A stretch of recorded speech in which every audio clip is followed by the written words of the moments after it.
Militarily Speaking, episode 70, Wells Fargo Foundation. This episode, we talk with Bonnie Wallace, Senior Vice President, Head of Financial Health, Philanthropy, and Community Impact with the Wells Fargo Foundation.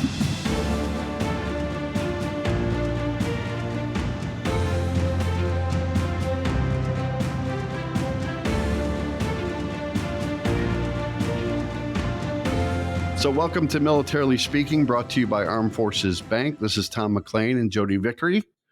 I'm the military retail exec for Armed Forces Bank, and Jodi is our Executive Vice President, Director of Consumer Banking. I like how you said that with force. Your name or the title? Just my name. A lot of pent-up rage. I know.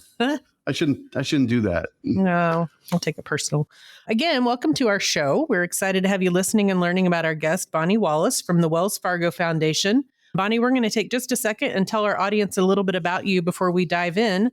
Wait, before you talk about her? Yes. There's a lot of good stuff that she's done in her career. I know. It's so amazing. maybe you should take a little bit off, okay? Because she's pretty accomplished. All right, so go ahead. It'll make you feel unaccomplished. Right. We're going to talk all about Bonnie. Bonnie leads financial health philanthropy for the Wells Fargo Foundation, one of the largest corporate foundations in the U.S. As a member of Wells Fargo's social impact and sustainability leadership team, she drives strategies across the business focused on fostering an inclusive economic future for all by supporting financial health, housing affordability, small business growth, and sustainability and environmental justice. With 28 years in financial services, Bonnie's background includes diversified experience in strategy development, business development, product development, marketing, sales, operations, management, process improvement, and training. Basically, Bonnie has done all of it. Previously, Wallace served as the channel manager in the Wells Fargo Foundation, focused on financial health philanthropy and the hands-on banking program, an award-winning program that provides free financial education, tools, and resources to children, teens, adults, seniors, military, and entrepreneurs throughout the company's national footprint. In this role, she worked to improve the financial capabilities of underserved and unbanked communities through strategic partnerships with nonprofit and government organizations. She's an active community leader based in Buffalo, New York, and currently serves on Jumpstart Education Committee and is a board member for the Asset Funders Network. She has her Bachelor of Science degree at State University of New York and a master's degree at Rochester Institute of Technology. I read all of it because it's all very impressive. I know. And I just want to say welcome, Bonnie. It's such an honor to have you on our show today to share with us about the Wells Fargo Foundation. And thank you for being with us. At the top of the podcast, we'd love to just give you a chance to tell us a little bit about the foundation at a big picture level. And then we'll jump into a lot of different questions that we've got for you. Thank you so much. It's such a pleasure to be with you today. And, I'll start by talking just a little bit about Wells Fargo. So since 1852, Wells Fargo and Company has dedicated itself to helping customers build businesses and manage money in really a very rapidly changing world. Wells Fargo has seen a lot since its inception in the mid-1800s. Today, Wells Fargo is a leading financial services company with about $1.9 trillion in assets. In the U.S., we serve 1 in 3 households and more than 10% of small businesses, and we're a leading middle market banking provider. What I really want to emphasize is that Wells Fargo has proudly supported military veterans and their families for more than 170 years. I haven't been here that entire time. But good point of clarification. Not back in this, not with the stagecoach days. Yeah, you're good. No, not the stagecoach, but I have been at Wells Fargo for 18 years, so quite a while. And throughout all of that time, we have supported military service members and veterans through initiatives to hire and retain veterans, and through foundation donations, financial health resources, and event sponsorship. So at Wells Fargo, the military is really part of our DNA. It's part of who we are as a company. Now, the Wells Fargo Foundation is part of Wells Fargo. As a corporate foundation, our funding actually comes from the revenues of Wells Fargo. So we are we are completely tied to the success of the bank. So when we think about what we need to do in the community to serve the communities that we live in and are part of, we really try and leverage our own skills, experience, and resources and focus in areas where we think we can be most effective. At the Wells Fargo Foundation, we go well beyond writing checks. We're highly engaged in the work. So our areas of focus with the Wells Fargo Foundation include financial health, small business growth, housing access and affordability, and climate and sustainability. And again, these are all areas where we feel like we've got some unique attributes, resources, experience to bring to the efforts of the community to improve the communities that we're living in. Well said. I guess I'm going off topic, but I'm staying on script, Bonnie, but I'll go off topic. I met you years ago. You and I are active with the Association of Military Banks of America. At the workshop, I met you, saw you on a panel. I've been on a panel there, but you always have some great preparation, great content, great information that you share with the audience. And I know you've probably done other speaker engagements, other panels around the country. You just came back from a conference either yesterday or this morning, right? Yesterday, probably, right? And so you're used to being in that environment, and the great work that the Wells Fargo Foundation does for the military community. I think that's what we're going to try to bring to the occasion here and rise to the surface of how our audience and how companies can benefit from what you have to offer in the space of the military lifestyle too. And so why is it important for you to go on, if you will, a tour of the Bonnie Wallace show for the foundation? Because you represent your brand really well, and you represent the organization and foundation well with some great messaging out there. But why do you enjoy doing that? And why is it important for you to go out there and share the good word about what you do for businesses and what you do for individuals? Yeah, thank you, Tom. And it's been such a pleasure to get to know you a bit. And I think you know that I'm pretty direct. So I'm going to give you a direct response. Okay. So the first reason why it's important for me to get out in the community, as well as many of my colleagues, is that we need to talk about these things so that people that we're seeking to serve have awareness of the programs that are available to support them. So when we think about people in need, and specifically my area of focus is financial health, so I'm focused on people that are financially vulnerable or financially struggling. What we often find is we can connect them to a resource. We find that there are programs and benefits and support that they didn't even know were available. So a big part of what we do is simply create awareness of resources that are out there. The second reason why I like to go out and talk about the great work that Wells Fargo and our partners are doing is because it boosts our brand and our reputation of impactful community giving. And as that happens, what we find is that brand and reputation can actually be leveraged by our nonprofit partners that we fund to secure additional funding from other foundations and sources. So we're able to use our funding as a catalytic spark for organizations to get additional funding. We have a really strong track record of identifying programs with potential and then helping them fine-tune and scale those programs to the point that they have impressive results, which allows them to attract additional funders. So as I mentioned before, we go well beyond writing the check. We work closely with our partners that we fund. We leverage our resources and our network to help them really do the work that they're meant to do and have a transformative impact on people's lives. And the last thing that I will share with you, and this should be no surprise, I mentioned that we are a corporate foundation. It's just good business to get the word out. The work we do in the community brings us closer to our customers and to prospective customers. It helps our employees learn about the communities that we serve, and it builds employee morale.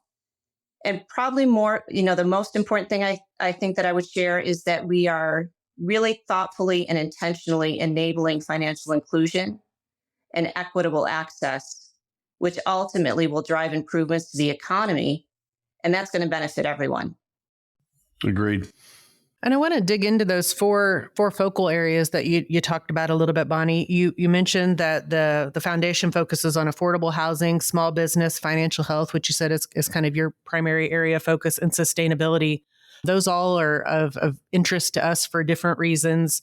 We're focused clearly on serving the military community, and we see a lot of touch points to those topics within the military community, whether that be veteran homelessness, opportunities for military or spouse-owned businesses, for sure, small businesses, and then financial health for military families when we're in the economic environment that we're in. Obviously their income's not keeping up, much like many people, but theirs in particular isn't keeping up with the demands of what it means to run a household. So What is it that drove the selection of those 4 key focal areas? And are there any things you would do or share with our audience to elaborate on what those mean to Wells Fargo Foundation? Sure. I'm going to explain it in 2 ways. The first thing that I will share with you is that for many years, the Wells Fargo Foundation has been a very significant funder, one of the largest corporate foundations in the country for decades. And for many years, our funding was very decentralized. So the local markets had their own budgets and they were able to fund whatever they deemed was most appropriate in their communities.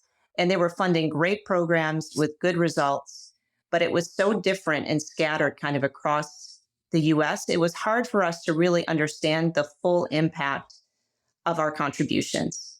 So one of the driving factors in trying to narrow the number of things that we fund, the types of things that we fund, is simply to have greater impact.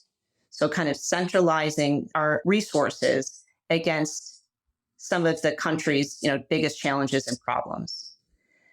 The other big consideration was, where do we think that we have the most to offer? So going beyond the check, where do we have expertise that we can lend?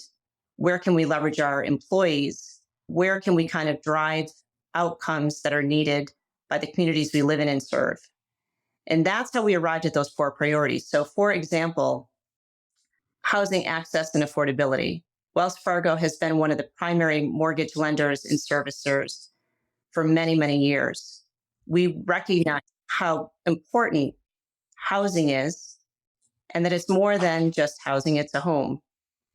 And so when you look at the stats that we have right now, this is more important than ever, I think.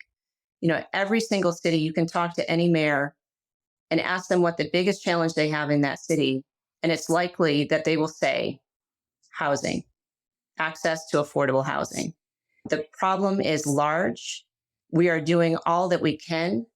And I would say that we all need to figure out a way to work together to solve this problem across public, private, nonprofit, across jurisdictions, to figure out how we can get more housing and how we can get some of these costs down to enable access. In a similar way, small business growth, we have a substantial business focused on small businesses. But when we look at where the capital goes, and when we think about things like financial inclusion and access, we see that there are underserved populations, very often populations of color, where they do not have the same equitable access to capital for their small businesses. So the work that we do in the small business area is really looking at populations that have been historically marginalized, that have less access to capital and support, and trying to provide those resources as well as technical assistance to help them take their small business and grow it so that it not only grows for them, so they can become an employer and benefit the community that they're living in. And we do that for veterans as well. We mentioned financial health, and I think that's the core focus of a bank. And if you look at any of the banks, they all have this focus within their foundation. And the last one is around sustainability. And I think that's another problem we're all trying to address and solve. And that, again, aligns very much with what we're doing on the business side as well. Bonnie, if you actually had to define financial health, I think it's just, it feels a little bit ubiquitous. It feels a little bit like it's sort of arbitrary when you say that too, just in general. But is there a place that we can all land that says, I am in good financial health? We talk about financial readiness. We talk about DoD readiness in military terms. But financial health, is that a different definition for everybody? And how do you know from a Wells Fargo perspective if you are doing good work when it comes to achieving financial health goals for people? And that's a little off the cuff, Bonnie, but I'm just thinking, what is financial health? How is that sustained, and how is that utopian realized? All right, I'm going to try not to geek out too much on this. I love this. Do it. And I also want to tell you that, I'm impressed, Tom, with the question, because it shows a lot of insight. So I'll start by saying this. Over the years, if you've paid any attention to this space, you've heard financial education, financial literacy, financial capability, financial empowerment, financial wellness, financial health. Like, what are these people talking about? Just financial, ... Fill in the blank. Blah. Yeah. I'm going to combine a couple of them. I'm going to say like financial health and financial wellness, I would put in the same category. Financial education and financial literacy, I'm going to put those in the same category. So financial education and financial literacy are really speaking to the knowledge. Do you understand the basics of personal finance? Do you understand the topics, right? And we like to say education without access or income or resources is not very useful. We can't teach someone not to be poor, right? You need more than education. So that the field has kind of moved away from the terminology of education and literacy because it really is focused on that knowledge piece. And it kind of perpetuates this kind of outdated idea that if someone just understood, they'd be in different circumstances. If they just had the knowledge on how this all works, they could move themselves out of poverty. And we know that that's not the case. The term financial capability really means, are you able to apply your knowledge? And that's important as well. But again, it also says if you don't have access to products and services, if you haven't been included kind of in the economy, then that's not going to be terribly helpful. When we use the terms financial wellness and financial health, what we're really looking at is something very comprehensive. When you're financially healthy, you have knowledge, you have access, and you have income or cash equivalents. You've got resources. In addition, you're able to look beyond just day-to-day existence, and you're able to plan for the future. You're also able to withstand economic shock. So you've got some level of emergency savings. So people who are financially healthy aren't worried about keeping the lights on or putting food on the table. They're not going to be devastated economically if their car breaks down or their hot water heater goes, because they've got some cushion, some emergency savings for those unexpected expenses. And they're able to plan for the future. So they may have some savings for goals that they have, like buying a home. They may have a home, they may have assets. They can plan for retirement. They could plan to have a vacation. So you asked a really astute question, which is financial health the same for everyone? And I would tell you the answer is no. Your definition of financial health, what it means to be financially healthy for you, may be different than it is for me because we have different goals. So I may consider myself very financially healthy and comfortable because I can do all the things I just talked about.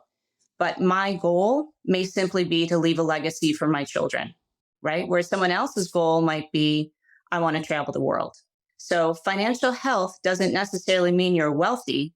It means you have managed your financial situation in a way that you are secure, that you're empowered, and you have a level of financial freedom that allows you to make choices. It's really about freedom of choice.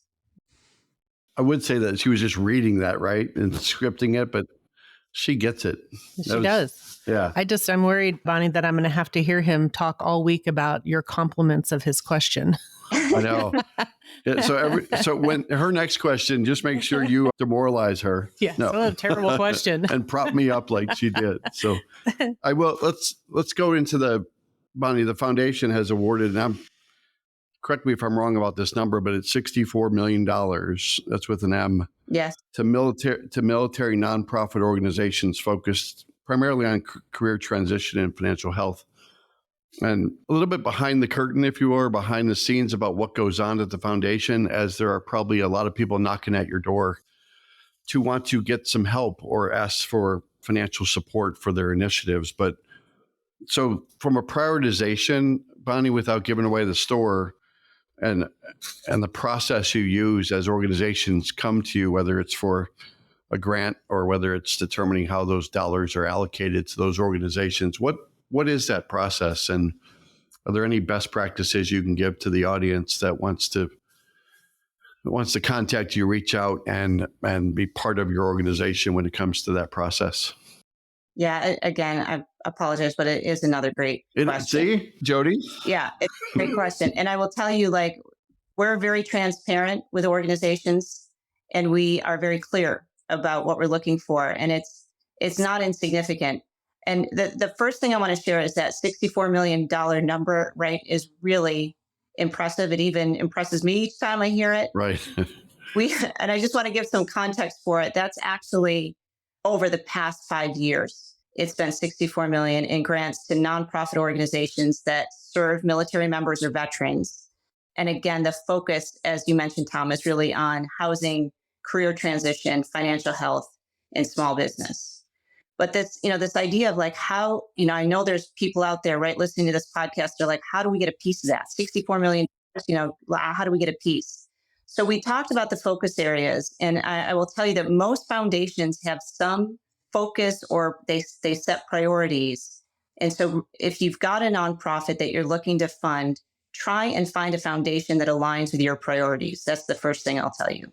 So there are nonprofits that come to us looking for assistance. They may have incredible programs doing wonderful work, but if they don't align with our priorities, we don't fund it. The second thing that I will emphasize with organizations that talk to us is we are very data driven. So for financial health, I will share with you that our key metrics that we look for are around savings, debt, credit, and asset acquisition.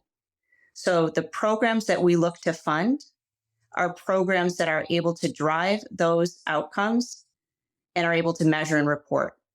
So again, not every foundation is the same, but we really need to demonstrate that the money that we're providing philanthropically is being used in the best way possible, and that we're choosing nonprofits and programs that are getting the greatest return on that investment.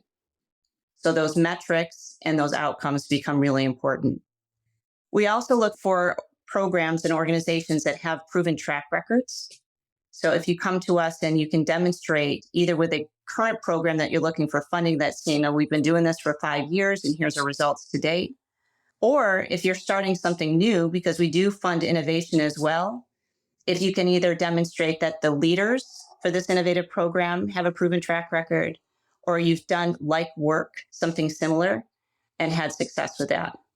And the last thing that I'll share is we do look for organizations that are financially stable, that have diversified funding.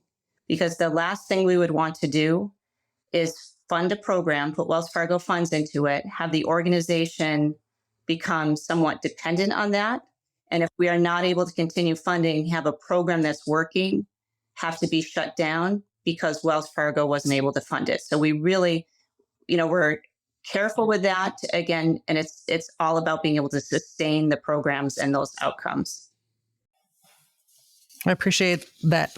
What'd you say? Look behind the curtain? Yeah. But I don't think it's formula driven, right? Because someone like checking the box, right? I've got to be in business for 2 years, 3 years. I've got to be this diversified. I've got to serve this population. I have to have this vision with my mission statement for my nonprofit that hits one of your 4 areas, Bonnie. But so I don't think it's a formula. It is, you get into the weeds with these organizations and you really understand their business. And you know what makes sense if it's a good fit for you. So I don't want to discourage anybody from going through with a conversation with you, but it sounds like there's sort of a method where our audience can come prepared to the table and have the information that makes sense to you. Yes, absolutely. You're spot on, Tom. We don't have a formula. And I think, you and I may have talked about this, like, how does it actually work? What happens? This year, I've probably talked to at least 100 organizations, if not more. We have exploratory conversations. So I might meet someone or they come to us. There's a way to come to us through the website or we get introduced. And we initially have like a really introductory type of conversation. Tell us what you do. We're going to tell you what we do and how things work, and give you some examples of other organizations that we fund that might have similar missions. And it's more of a getting to know you kind of conversation.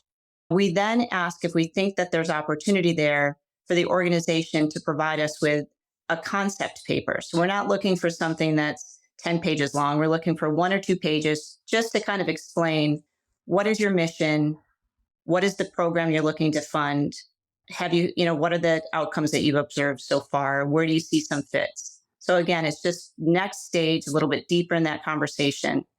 And if we think that there's something there that we could be more effective together, then what we'll do is ask them to actually complete an application. And the application does go into a little more detail. And we are looking for information around what do you think you can drive with this program against the key metrics that I mentioned. And while we track against those targets, I also want to share that if you don't meet your targets, it's not like you get cut off. Like this is a kinder, gentler type of approach. There's a lot of reasons why you may not achieve the goals that you set out in the first year or in the second year. So part of the reason we get so engaged in the work that we do with these nonprofit partners is because we want to understand what their challenges are, what their opportunities are. And that helps us make sure that we're providing them with the support that they need to be successful.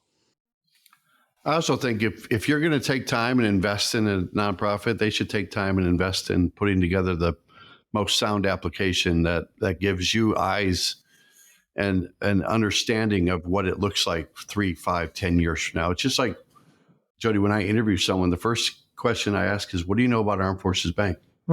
Because if you don't invest the time or energy into something, then why should we reciprocate? And interview over. Sometimes they are 38-second interviews. Yeah. So that's the beauty of that. But yeah.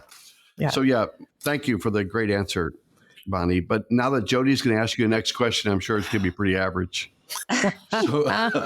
Well, I did have an observation before I asked my average question. Yes. So, I mean, what you're describing, whether it's Wells Fargo Foundation being asked to contribute and invest in it, I mean, that's what any small business should be prepared to put on the table. Yeah. If they're asking for money from a nonprofit or a for-profit investment body, if you will. And so I think you're just asking for, a well thought out plan, honestly, and ways to measure against that plan. So yeah, I think companies that are ripe for investment would probably have that stuff in hand, would be my guess. Hey everyone, we've got something special for our military listeners today. Absolutely. If you're in the market for a new home, you've got to check out Armed Forces Bank's VA loans. They're designed specifically for you with competitive rates, no PMI, and no down payment required. And as an approved VA lender with VA certified underwriters, all decisioning is done in-house, which creates a more streamlined experience for veterans. At Armed Forces Bank, about 75% of our team is affiliated with the military, so we know what it's like to serve. We've been supporting military families for over 100 years, so we've got your back every step of the way. Whether you're active duty, a veteran, or a reservist, we are here to make your home buying process smooth and stress-free. And with our mortgage service guarantee, we'll close your loan on time or pay you $1,000. So if you're ready to move into your dream home, head over to afbank.com or visit a branch near you. Armed Forces Bank, serving those who serve. Equal housing lender, member FDIC, subject to credit approval. VA funding fee may apply. VA loan qualification guidelines apply. Third-party closing costs apply. Owner-occupied property only. But I want to talk about another area of focus, Bonnie, that I noticed that you guys have, and that is specific to women in entrepreneurship. I love that. I used to have my own small business before I came to the bank, particularly in the military community. I'm a military spouse of 20 years, and I found a lot of my military spouse friends and acquaintances would have small businesses that they would start up as a means to help with the family budget as their counterpart bounced around active duty. It was transferable employment, I guess you could say. It could go from portable skills, portable skills, portable employment. It could bounce from duty station to duty station. So I was really intrigued by this whole concept of focusing on women in entrepreneurship. And I'd love for you to share with our audience why you see supporting that subsection of small business owners as a priority for the foundation and why that's important to you. Thank you, Jodi. I'm learning more and more as I'm stepping into this space. So I don't have a military background. And as I learn what the challenges are, you can't help but be kind of stopped in your tracks. So I understand that it's not uncommon to experience difficulties when it comes to finding and retaining employment due to the frequent relocation. But it wasn't until I saw a statistic that I really fully realized how difficult this is. And the statistic is that 81% of military personnel experienced a permanent change of location with their spouse in the past 5 years. Yeah. Yep. And I think about my own career, and I think about hiring people. And if I see frequent moves, I always kind of question, do I want to hire someone who's going to be gone in 18 months? And it's just a reality of the situation. So that statistic kind of stopped me in my tracks. Now, the second piece of that, and you'll see that we really focus on women entrepreneurs, is that the majority of the military spouses are female. And so when you think that you've got to layer on top of it some of the other gender disparities in employment and education that we are seeking to address in the civilian population, it just shows the level of, kind of exacerbation of the issue for military spouses. So we are just generally speaking really supportive of women business leaders. And we recently released a report, and I can provide you with this link, Tom and Jodi, later if you'd like, but it's called the Wells Fargo Impact of Women-Owned Business Report. And in that report, it shows that women own 14 million businesses. So this isn't specific to military and veterans, just generally 14 million businesses, which represents 39.1% of all businesses. Wow. And these women-owned businesses employ 12.2 million workers and generate 2.7 trillion in revenue. So, these are really impressive numbers, but we also recognize that it could be even greater, and the impact could be even greater if the gaps between diverse women and white women-owned businesses, as well as between women and men, if those gaps were closed. So there's a projection that women-owned businesses have the potential of generating billions, if not trillions, of additional revenue. So in addition to this report, in 2021, we established an initiative to support the development and growth of women-owned businesses called Connect to More. And that Connect to More initiative provides access to expertise and specialized resources. And as part of this program, we work with the NASDAQ Entrepreneurial Center to provide women entrepreneurs with complementary support through the Milestone Circles program. So I'm giving a lot of names here. So this is Connect to More, and it's with the NASDAQ Entrepreneurial Center, and the program is called Milestone Circles. So this really helps participants in the program get hands-on help on setting up and reaching their business goals through a network of peer mentors and industry experts. So it's bringing them together in a community. And this is something we see work really effectively with military spouses and veterans, is this kind of community approach where they're learning from one another, as well as getting some guided help from industry experts as well. So there's this, I would encourage people, if you have an interest, to check this out. Again, it's called Connect to More. We also have a long-standing history of sponsorship and collaboration with women-focused organizations, including the National Association of Women Business Owners, Women's Business Enterprise National Council, and the Association of Women's Business Centers. So we've been really working hard in this space. And again, it's focused on women because we see that great opportunity there. And kind of reflecting on my earlier comments, not only is it good for these women, it's good for our overall economy. With all that information, that plethora of information that you provided and the resources, is if our audience went to one website, would there be then a connection to all these different programs and organizations that you've created that are helping military spouses or civilian spouses as they run businesses? Should they go to the foundation site or should they go somewhere else? Well, I'm embarrassed to say the answer is no, but I made a note that we better set it up. I would also, and I'll make the offer, I am on LinkedIn. Okay. And again, it's Bonnie Wallace. And if you reach out to me on LinkedIn, I will connect you to the resources you're looking for. So my self-deprecating comment is I don't know a whole lot, but I know a whole lot of people who do. So I can probably get you to a resource that would be helpful. Bonnie's on LinkedIn and her cell number is 555. Right, and she lives there. And she lives in, I'm surprised you haven't researched that already. Yeah. Let's shift gears a little bit, Bonnie, and talk about VetSense. Mm-hmm. Are you familiar with that? Yeah, I get really excited about it, Tom. So kind of contain yourself, Bonnie. Yeah. So We're waiting for you to pop out another awesome question. It's not going to be a question. I'm just going to have Bonnie talk about VetSense. Yes. Yeah. Go for it, Bonnie. I get excited about VetSense and the Veterans Benefits Banking Program for a number of reasons. I'm going to try to be succinct and not get too carried away. So the history of this program is that the Veterans Administration went to the Association of Military Banks of America, which is a trade association of banks that serve the military and veterans. And the Veterans Administration said, we're having this horrible problem. And this was back in like 2019, where there's a large number of veterans who weren't banked, and they were receiving their benefits via check or prepaid cards, specifically Direct Express. And long story short, it was fraught with problems that they lose the check, or they would, empty the prepaid card all at once and the money would get stolen. There were just all kinds of issues. And the VA said, please help us get these unbanked veterans banked, get them bank accounts so we can disperse their benefit funds directly into their bank account where it's safe and secure. So the Association of Military Banks of America created this Veterans Benefits Banking Program. And again, this is in partnership with the VA. And they brought all of these different banks together that serve the military and veterans, and had a very driven kind of focused effort on getting veterans banked.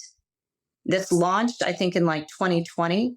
And in the less than 5 years, they have opened, I think it's close to 300,000 bank accounts for veterans. And Bonnie, I think there's over 100 financial institutions that are in the program too, right? For BBBT. That's right. Yeah. Right. And for the audience too, this is not just any bank, right? So in order to participate in the Veterans Benefits Banking Program, your deposit accounts, your checking accounts, savings accounts have to meet a set of requirements. You have to be vetted through this program so that we're offering veterans accounts that are safe and affordable, that they can trust that these are safe and affordable. So this was just a tremendous effort with the Association of Military Banks of America and the Veterans Administration. It went incredibly well. But then what happened is the veterans said, this is great, happy to have a bank account, but could someone please teach me how to use it? I have some other issues, right, that I need to address. So at that time, two other organizations that Wells Fargo has funded for many years. One organization is called the Association for Financial Counseling and Planning Education. The other is the National Foundation for Credit Counseling. For the audience, again, they're both really doing kind of financial counseling or credit counseling. They came to Wells Fargo and said, we have this ask from the Association of Military Banks of America. They're interested in providing free financial counseling to these veterans who are newly banked. Wells Fargo, will you provide us with the funding to provide these free financial counseling? And we know these organizations well. We know they do great work, and we are very committed to veterans. And we said, yes, let's give it a shot. I'm going to tell you, absolutely floored by the results that we saw. It is difficult to get people to take advantage of free financial counseling. It's a little bit surprising, but it's across the board. People just do not do it. It's almost like going to the dentist. These veterans took full advantage of it, and in fact, asked for more. So as we looked at those results, I said, wow, there is something here. And the need is so great. How could we ever fund it? Like, how could we possibly provide it? Because financial counseling isn't inexpensive. So what we did is we brought to the table another part of this equation, and the organization's name is LifeSense. And they have a digital financial education and coaching platform. So it's a digital tool that is highly customized and personalized to the user. And it allows someone essentially to kind of provide some self-service in terms of financial coaching and counseling. And in that way, bringing this technology solution into this mix, it did a number of things. One thing it did is it allowed the veterans using it, their caregivers, their family members, active duty military, it's not really, no one's excluded, to within the comfort of their home, with anonymity, without having to sit in front of anyone and tell their whole story, they're able to assess their financial health. They're able to complete a number of surveys that helps them identify where they have needs and opportunities. They can chart their own path for how they want to see their financial plan get developed and what their actions are. And they can connect to resources to help them achieve their financial goals. So they can do all of that within the tool. So those who want to self-serve and do a lot of the exploratory piece on their own are free to do that. If someone is in need for immediate help, they can connect immediately to those resources. So this group that was formed, this collaborative, where we had the Association of Military Banks, the Veterans Administration, these financial counseling and credit counseling organizations, and now this technology tool that kind of acted as an infrastructure or the glue to hold it all together, has just, it evolved. The origin story is kind of important because it wasn't a mastermind. It evolved over time. And the results that we're seeing out of it are just absolutely staggering. And it's creating a model for other populations as well. There's a lot of stuff going on there. There is. A lot of great stuff too. I've met a few of your team members, right? I don't know how big your team is as far as number of people, number of initiatives, number of programs within a program, if you will, as far as the composition of your team. But how big is it? Because that's, like you said, you've met with 100 nonprofits, just yourself. How many people do you have assembled around you that are doing that good work too? So we're organized both nationally and locally. So at the national level, we have leaders for each of those focus areas we've talked about. And on each of those teams, there's probably, anywhere between, like six to 8 people right on each of the teams. We're doing the national work. And the national work that we do, some of it's related to research and in kind of advancing policy, but it's also working with large national nonprofits that have local impact. We also have a team that's called the Community Relations Team, and they are located in the local markets, and they are the connective tissue between the bank and the community. So our national teams work very closely with the Community Relations Team as well, and that's what keeps us close to those communities. Within my team, we do cover a lot of ground. So I have someone who's focused on youth, really in the K through 12 space. We do work with teachers, but we also work with a lot of nonprofits that focus on youth as well. We also have someone who's focused on young adults. And a lot of that work is happening with minority serving institutions like historically Black colleges and universities. We have a focus on LGBTQ, people with disabilities. And we also fund probably about 8 or 9 million in scholarships every year for higher ed. I have another person that focuses primarily on financial coaching and counseling and credit. And then the last person that I have is focused on more of kind of like the innovative work.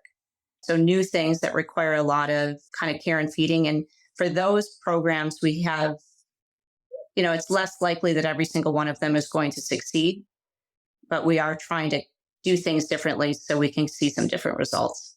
Okay. Thanks for sharing that.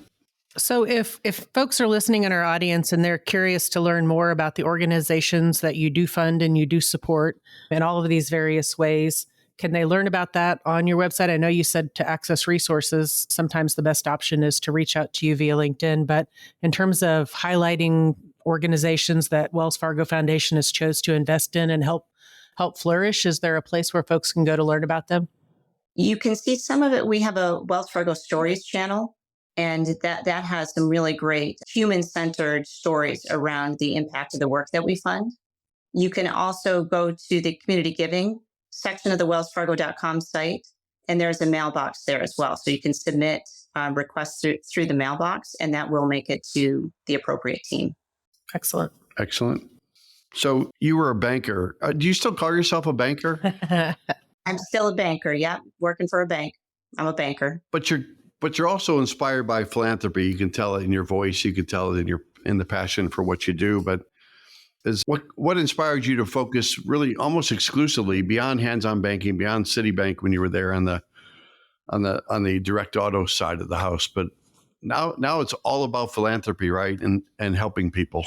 Was there something that happened, like the opportunity came your way, or you went out and found it? It was very deliberate, Tom. It was super deliberate.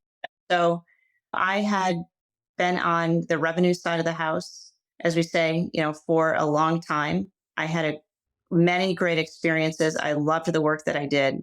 But I always thought to myself, what do I want to do next? What's the next turn in my career? And I thought, I wonder if I could work in the nonprofit space. Would my skills be transferable? And it's a little bit scary to jump out of a lifetime working for big companies right into the nonprofit space. So at the time, I thought maybe I could test it out in the foundation. Now, it is very difficult to get a job in a foundation because you get to wake up every day and do what you love, right? And really connect with the community. So I had a plan, which took many, many years, where I just started building relationships with different people that worked in the foundation. So on the rare chance that one of those jobs did become open, that they would think of me and pull my resume out of the pile. So eventually it worked. And I got a job in the foundation. And I did realize that despite many, many, many years, couple decades of working, it was a brand new ballgame. It was the biggest leap I had in terms of having to learn new things and test myself that I'd had in a couple decades. And I'm really happy with the move. Bonnie, I tell my kids every day, I say, if you love what you do, you never work a day in your life. And I think that's where you are. I'm going to leave it at that. Do they listen, Tom? No, they think I've kind of lost it, I guess. So Well, some people think of it as a job, but they say it's to pay bills. But if that's the case, then you're doing something wrong. Go find something you love to do. Yeah. And you asked me the question, like, why am I out in the community so much? And I'll tell you, this time of year, I'm exhausted. I think I have traveled something like 189 days this year. And it makes it really difficult to get the work done. And I want to dispel the myth. People will say to me like, wow, you've got the best job. You get to give away money. It is so much more complicated than that. And we're subject to regulations and there's a lot that goes into it. But what makes all the difference is when I am with the organizations that are doing the work and I'm able to engage with their clients and their community and see the impact that they're having and my contribution to that impact. That's what keeps us all going. And that's why I think to some extent we run ourselves ragged, on the road, but it really is very fulfilling. Yeah. I think when your why is clear, then you're willing to push the limits like that. Mm-hmm. I can hear that in everything you've described to us today for sure. That 189, John Broda. John Broda at FIS. He's an RF, and just to be on the road as much as he is during the year, living out of a suitcase, that is a tough life. And I probably did that for 5 years earlier in my banking career. And yeah, you travel a lot when you don't unpack your bag when you go, other than just swap out the dry cleaning. That's right. Yeah. Let's play the minute. Did you warn her about the minute? No. So, Bonnie, I know you do all your research before you get engaged in something like this with Tom McLean or Jodi Vickery, but we play a little game called the Military Minute. Just a little trivia question, okay? So no pressure. We'll give you. Jodi's going to read the question from the last podcast, and she's going to read a future question for future listeners that you can't answer, but you can answer the first one. I would say, if you know the answer to this first one. The first one you can answer. I would be more impressed than I already am with you. I know. So she's going to know. She's going to Google it at the same time. She might be a fast typer. Let's see. So our last podcast, we had a representative from Huts for Vets out of Aspen, Colorado, just as context for the question. And I think most people have heard of the song Rocky Mountain High, sung by John Denver. But I learned that very day that John Denver was not his actual name. He has a different last name. Well, his actual name is different than Denver. So do you know? Any guess? Do you know John Denver's original name? No. And I was just going to offer to sing the song as a diversion. I would love that. You want to? No. Or do you want to sing "Take Me Home, Country Roads"? Which one? Oh, that's right. Like I hope yes. Yeah. No, the best now one. Now we're all going to have that earworm. The best one is "Sweet Caroline," right? That's not John Denver. Oh, come on. I know it's Neil Diamond, but I was going to say Wayne Newton. That's Neil Diamond. My bad. Just sing a Hank Williams Jr. song, okay, Joe? Anyway, so I didn't know this either, Bonnie, to be fair. So, and I'm probably going to butcher it in the pronunciation. No, you did it right. You did it right. But I know, but it's been like an hour since I practiced. So if you are in our audience and you told us that John Denver's real last name originally was Deutschendorf, then you should watch for your name to be dropped on our social media as the lucky winner of $50 for yourself and $50 to a charity of your choice.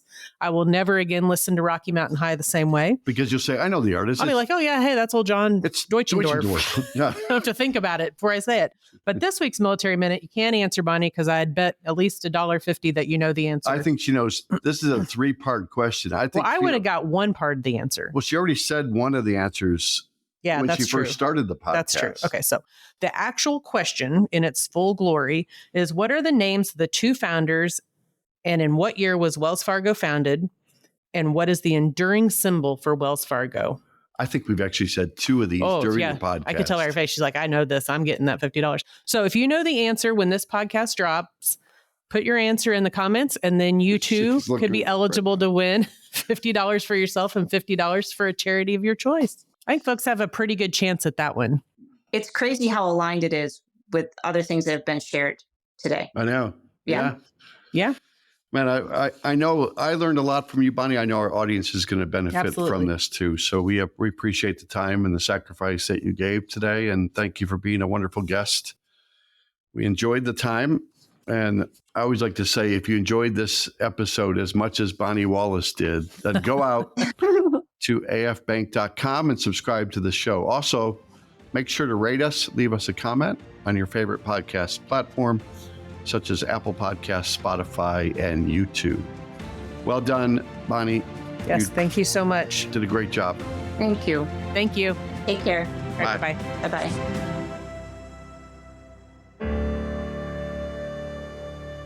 Copyright Armed Forces Bank, member FDIC, equal housing lender. All non-Armed Forces Bank owned apps, websites, company names, and product names are trademarks or registered trademarks of their respective owners. Their mention does not imply any affiliation with or endorsement by Armed Forces Bank of them or their products and services. They are merely used as examples of the many available apps, companies, and websites that offer similar services. Before using any app or website, you should carefully review the terms of use, data collection, and privacy policy. Apps may have an initial cost or in-application purchase features. This information is general in nature and is not intended to be legal, tax, or financial advice. Although Armed Forces Bank believes this information to be accurate, it cannot ensure that it could change. Statements or opinions of individuals referenced herein are their own, not Armed Forces Bank. Consult an appropriate professional concerning your specific situation and respective governing bodies for applicable laws, such as irs.gov for current tax law. Armed Forces Bank, the Armed Forces Bank logo, and the Militarily Speaking logo are registered trademarks of Armed Forces Bank.